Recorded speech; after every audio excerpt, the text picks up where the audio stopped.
I never made it.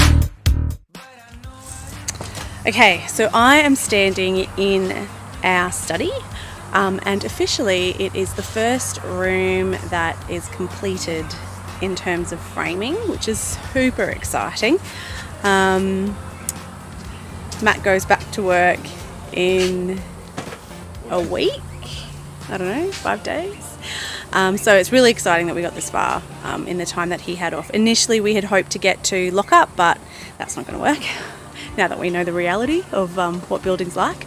But this room's finished.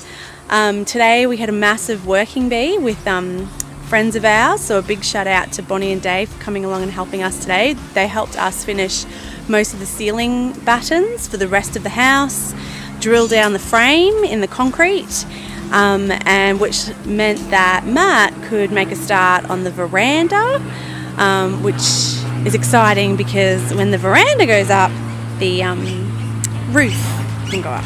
So I'm just going to swing around here, and you can see behind me there's the veranda posts have gone up, so that's super exciting. What else happened today? The veranda posts did all the wall angles are all up. So we've got the rest of the ceiling angles up and complete the rest of the rooms. So once the rest of the rooms are fully completed, then yeah, veranda goes up, roof blanket goes up, and the colorbond sheets go up, and guttering goes up. Anyway, almost there. Closer than yesterday, so that's exciting. Much closer. Thanks, Dave. Yeah, Dave and Bonnie. Yeah, exciting times ahead.